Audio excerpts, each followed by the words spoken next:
The envelope on the dinner table looked harmless enough, just a plain sheet of white against polished wood and candlelight. Yet, something about the way it sat there, neat and deliberate, set my heart on edge. My son, David, avoided my eyes when he told me to open it, his voice flat and rehearsed. I unfolded the paper slowly. The words were sharp as glass once their meaning sank in. Rent, $800 per month. Utilities included, payment due on the 1st, late fees apply. Across the table, Sarah refilled her mother's wine glass. Her tone was casual as she explained that Margaret had been living there for free because she helped with the children. David nodded as if this were only fair, but I could still taste the bitterness of years spent working double shifts so he never had to take a second job. The bills I'd quietly covered when he was starting out. Understood, I said, though the word lodged in my throat like a stone. Upstairs, in the lavender-scented room they called mine, I stared at the invoice again. Just paper, but heavier than steel, a boundary line I hadn't chosen, but one I could decide how to cross. From then on, my days blurred into an exhausting cycle, rising before sunrise for my shift at the insurance office, clocking out at 4 in the afternoon, then rushing downtown to serve tables until close. My feet ached so badly that some nights I slept with ice packs strapped to my arches. Meanwhile, Margaret drifted through days of brunches and shopping. Parcels with glossy logos arrived at the door almost daily. Her laughter floated through the house with her friends over champagne, while I dragged myself upstairs after midnight, counting the coins in my wallet to make rent. Then came the moment that hardened everything inside me. Checking my bank account one evening, I saw charges I didn't recognize: salon treatments, boutique orders, expensive decor. My debit card sat untouched in my wallet, which meant only one thing. At dinner, I raised it carefully, saying, "These were my funds." Sarah didn't even pause as she cut pie. "That's probably Mom," she said, nodding toward Margaret. David frowned at me like I was being selfish. "Your family helps each other out. Let's not keep score." His words cut deeper than the invoice ever had.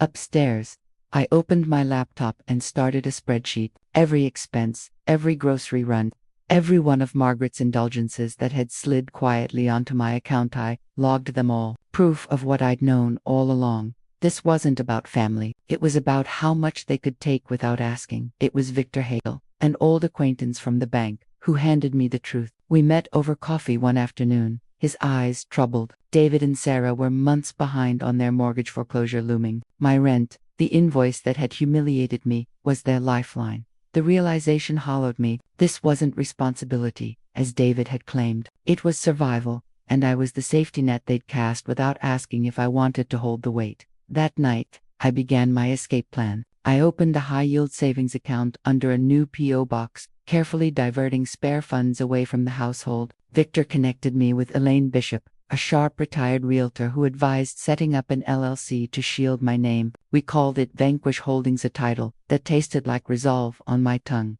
Every extra shift, every tired tip at the bistro, every small sum scraped from my paycheck went straight into that account. Late at night, I scrolled through coastal listings, my heart steadying as I imagined sunlight through tall windows, wide porches facing the sea. I wasn't ready to buy, but I was ready to dream. Meanwhile, Margaret grew bolder. Her voice carried through the neighborhood, hinting that I was a dependent guest David generously supported. Inside, she told friends on the phone that I wasn't really independent anymore. Each word was another barb, but I let them lodge quietly, knowing she had no idea I was already moving pieces into place. Bit by bit, I removed myself from that house. Boxes of books slipped into my car trunk and vanished into storage. A suitcase of out-of-season clothes disappeared next. Even my cedar chest of art supplies was excused under the pretense of refinishing. No one noticed. David was lost in late-night phone calls. Sarah clung to her projects with Margaret by her side. I kept smiling politely while inside I was charting my own escape. By the time I chose a Tuesday morning to leave,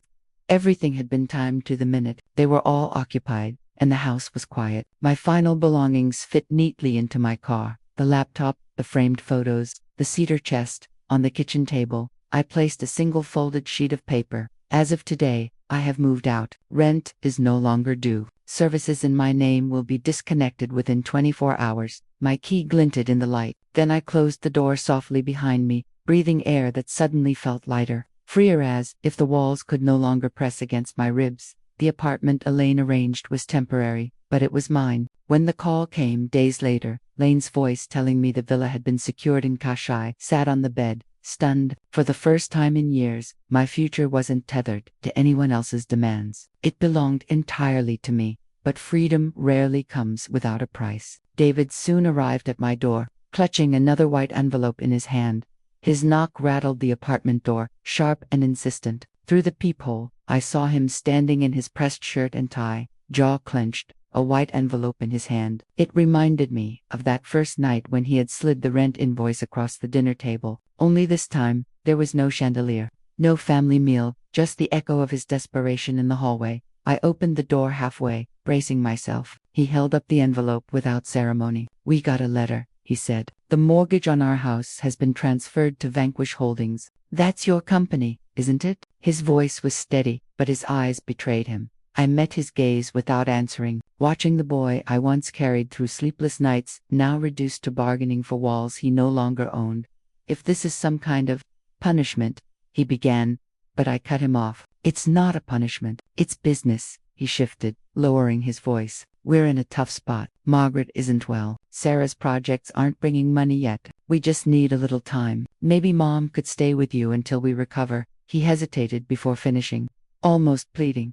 I let the silence stretch until it weighed heavy between us. "Finally," I said, "the villa has a guest suite. $1,800 a month. Late fees apply."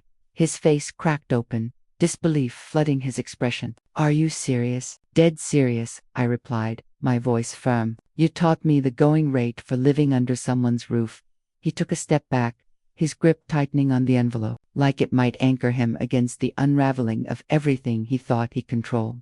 "This isn't a game, Mom. We're your family." I tilted my head, the quiet fury of years pressed into my words. "So was I, David, when you handed me an invoice." His lips parted, but no more words came. He turned sharply and walked down the hall, his footsteps fading. I leaned against the door after it closed, not with triumph, but with a quiet certainty. I had drawn my line, and for once, I wasn't going to move it for anyone. It wasn't long before they came together, united not by love, but by necessity. David in a blazer, Sarah with her arms folded, Margaret trailing behind in silk and oversized sunglasses like a woman arriving at a gala, rather than a reckoning. I let them in without a word, guiding them to the small dining table where a manila envelope lay waiting. The same kind of envelope that had once humiliated me, now held every detail of their silent thefts. I slid it across. Sarah opened it, her polished nails pulling apart the stack of papers. Rent payments, utility contributions, grocery receipts, credit card charges tied to Margaret's name. The silence between us was sharp enough to hear every breath. David's voice was flat when he finally spoke. "These go back over 2 years." I nodded. "Every payment I made, every late fee you charged, every expense that wasn't mine but drained from my account." Margaret sniffed, eyes darting away, refusing to meet mine. Sarah flipped through the pages until she reached the deed, her hand faltering. "What is this?" she whispered. David's jaw tightened. "It's the deed to our house." His words trembled, not quite a question. I met his stare. "Vanquish Holdings owns it now." He swallowed, disbelief etched in every line of his face. "This is real. It's legal," I answered, "and it's permanent." "You've betrayed us," David said, his voice clipped, cold. I leaned back, steady. "No, I learned from you. You gave me a lesson in terms, deadlines, and consequences. I just applied them." Silence stretched, heavy and absolute. Sarah set the papers down, lips pressed into a thin line. David stared at the deed like he could will it to vanish. Finally, I added, "If you want to discuss the mortgage, you can use the LLC's email address listed in the letter you received. That's how business is handled." Now I rose from my chair, holding the door open. They filed out one by one. Margaret's perfume lingered in the hallway long after the latch clicked shut. Back at the table, I gathered the papers into a neat stack, slid them back into the envelope, and set it on the counter. From there, I could see it as I packed for my move to the villa. The villa smelled of fresh paint and sea air when I arrived. Light streamed through east-facing windows like warm silk, wrapping me in a sense of possibility I hadn't felt in decades. I carried in the cedar chest, the one that had followed me quietly through every upheaval, and placed it gently in the new studio space. Opening, it felt like opening a time capsule of myself. Paints, brushes, stretched canvases I had packed away when life had demanded survival instead of creation. My fingers trembled as I laid them out, like reclaiming a piece of myself that had never truly died. My phone buzzed on the counter. David's name flashed across the screen, followed by a stream of desperate messages. The mortgage was due. They couldn't keep up. Help us, Mom. I opened my laptop instead, drafting a reply on Vanquish Holdings letterhead. Payment due in full. Grace period, 5 days. Late fees apply. I sent it with a click, then blocked his number. The silence that followed wasn't lonely. It was mine. I dipped a brush into deep blue oil, dragged the first stroke across a blank canvas, and watched the color catch the light. Hours slipped by as I painted, the sun shifting until shadows stretched across the villa floor. For the first time in years, I was building something for myself, but entirely mine. Weeks passed in the villa, and with each day, the distance between me and that house full of unspoken debts grew wider. The ocean air seeped into every corner, softening the edges of my exhaustion. My bank account balance steady now, the deposits predictable, the expenses few. I no longer needed to check my budget daily.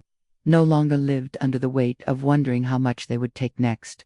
Across the room, my first painting leaned against the wall, sweeping blues and muted golds, imperfect yet alive with something that belonged only to me. I hung it opposite the front door so it would be the first thing I saw whenever I walked in, a reminder of what I had reclaimed. But freedom does not quiet every voice. Margaret reached out at last, her message clipped, stripped of her usual pretense. David's hours had been cut. Sarah's projects brought in nothing. They couldn't keep up with the payments. Please reconsider, she wrote. I read it once, then calmly opened the LLC's account on my laptop. A few clicks revealed the overdue balance. I generated the standard late notice, stamped it with the familiar terms, and filed it away. No anger, no hesitation, the same businesslike tone they had once used with me. The villa was quiet except for the faint hiss of waves through the balcony doors, the sound of a world that asked nothing from me except to live in it fully. Their next visit was more desperate. David's face was drawn, Sarah's arms crossed, tighter than ever, and Margaret's silk scarf couldn't disguise the strain around her mouth. They didn't come with accusations this time, but with appeals. They spoke of family, of hardship, of how much they had already given. But I had learned to listen past the words. Beneath every plea was the same assumption that I would bend, as I always had, and carry the weight they could not. I didn't raise my voice. I didn't accuse. Instead, I reminded them quietly that the deed was no longer theirs, that terms were terms, deadlines were deadlines, and consequences were consequences. They left again, in silence, the air heavy with the truth they could not escape, and for the first time, I did not feel guilty watching their retreat. I thought back to the lavender-scented room in their house, to the quiet humiliation of that first invoice, to the long nights, serving strangers with aching feet so David could pretend generosity at the dinner table. I had carried that weight for too long. Now the burden was where it belonged. The villa became more than a home. It became proof. Each morning, light poured across the floor, pulling me to the easel. I painted until the sun shifted, filling canvases with oceans, skies, and the horizons I had once only glimpsed through tired eyes. On the way to another shift, my hands moved as though remembering something they had always known. In the afternoons, I walked along the coast, feeling the tide roll in and out, steady as breath. At night, I sat on the balcony with a glass of water, watching the horizon fade into dark, knowing the silence was mine alone. One evening, I sorted through old boxes from storage inside the cedar chest. I found the quilt my mother had sewn, its threads faded but still strong. I draped it across the bed in the guest suite, not for David, not for Sarah, not for Margaret, but for myself. A reminder of where I came from, and of the women before me who had endured, who had built something from very little. The weight of it grounded me, a softness that felt like armor. They wrote again, of course. The tone of their messages shifted like the tide, sometimes pleading, sometimes angry, sometimes full of false promises to repay. But I had already chosen. Every letter they received from Vanquish Holdings carried the same terms, no more, no less. I never raised my voice, never wavered. They had taught me what it meant to turn family into business. All I had done was return the lesson. And still part of me grieved, not for what I had lost, but for what I had believed in for so long. I had wanted to think that blood would be thicker than contracts, that shared history would mean more than money. But the truth was written in every invoice. every charge that had appeared on my account, every dismissive smile from across the dinner table. Family, as they defined it, was not about love, it was about leverage.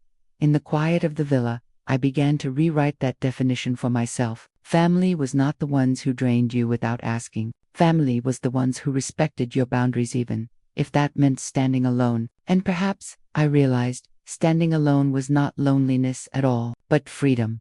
One morning, as the sun rose and lit the villa in shades of gold, I dipped my brush into paint and knew I had reached the end of something. Not just the end of their hold on me, but the end of believing I had to earn my place in someone else's home. I had found my own not by their grace, but by my own resolve. The weeks stretched into months, and life at the villa found its rhythm. I woke early not to rush into an office or tie on an apron but because the morning light was too beautiful to waste. By 7, the sun painted the horizon in shades of pink and gold, and I stood on the balcony with a cup of tea, breathing in the salt air. There was no clatter of dishes from a kitchen filled with resentment, no sharp-edged conversations disguised as family dinners, only quiet, steady peace. It wasn't that I forgot them. David's voice still echoed sometimes, the memory of his face tight with disbelief when I told him rent would be $1,800 if Margaret ever wanted to live under my roof. I remembered Sarah's polished calm as she sliced pie while dismissing my concerns about my drained bank account, and I could still see Margaret's satisfied smile across the table that night, as if she had won something permanent. Those memories did not fade, but they dulled. They became reminders, not wounds. That the messages continued at first. David tried to soften, promising that they would catch up, that things would be different if I just gave them time. Sarah sent shorter notes, curt and businesslike, pretending the situation was less dire than it was. Margaret's words shifted from veiled barbs to clipped requests, all stripped of warmth. I responded only through the LLC's address. Every note signed with Vanquish Holdings, nothing personal, nothing emotional, just business. And slowly, even those messages came less often, replaced instead with the silence of people who realized that the well had finally gone dry. My life filled with color again. The canvases that lined the villa walls grew bolder, each stroke more confident than the last. I painted seascapes that captured the shifting moods of the coast, abstracts that let me pour out years of exhaustion, portraits of imagined faces that seemed to whisper back the strength I had found. Visitors sometimes came, Victor dropping by with sharp-eyed approval of my progress, sharing quiet updates about the state of David's mortgage. They never stayed long, respecting the sanctuary I had built. One afternoon, Victor leaned against the balcony railing and said gently, "You know, Camila, they still think you'll come back, that one day you'll decide blood is thicker than contracts." I met his gaze steadily. "Let them think it," I replied. "I know better now." He nodded, a flicker of admiration in his eyes, and changed the subject. Still, there were moments when grief slipped in, not grief for the house I had left or the money I had lost, but for the years I had spent believing that sacrifice would be repaid with gratitude. It was difficult to accept that the people I had poured myself into saw me only as a resource to exploit, but grief, like paint on canvas, could be reshaped. I poured it into my work, into the villa itself, until the walls echoed not with bitterness, but with creation. One evening, as I closed up the studio, I thought back to that first envelope, its block letters, stark against the white page, rent due, utilities included, late fees apply. That was the moment they had drawn their line, believing I would never cross it. They had underestimated me. It turned out I could build walls of my own walls, not meant to trap, but to protect. Months later, word reached me that foreclosure on David's house had finally gone through. Vanquish Holdings retained the deed, of course, but they had long since failed to meet the terms. I imagined them packing boxes in silence, Margaret's designer bags stacked uselessly by the door, Sarah's projects abandoned. David's jaw clenched as he signed the last of the papers. For a flicker of a moment, I almost pitied them, but then I remembered the ice packs on my feet after double shifts, the taste of humiliation as they told neighbors I wasn't independent, the silence at the dinner table as I choked down dignity with every bite. And I knew pity was not mine to give. I walked through my villa that evening, touching the frames of my finished paintings, breathing in the scent of sea air through open windows. The quilt my mother had sewn lay across my bed, steady and familiar. For the first time in decades, I felt not just free, but rooted. This was my place, my home. Standing on the balcony, I watched the tide pull against the shore, relentless and sure. The lesson was as clear as the horizon. Family is not defined by blood, but by respect. Love without respect is just dependency, dressed up as obligation. I had given them years of sacrifice, and in return, they had handed me an invoice. But from that betrayal, I had learned the value of boundaries, the strength of independence, and the power of saying no. And as the waves whispered against the shore, I knew with certainty I had finally come home.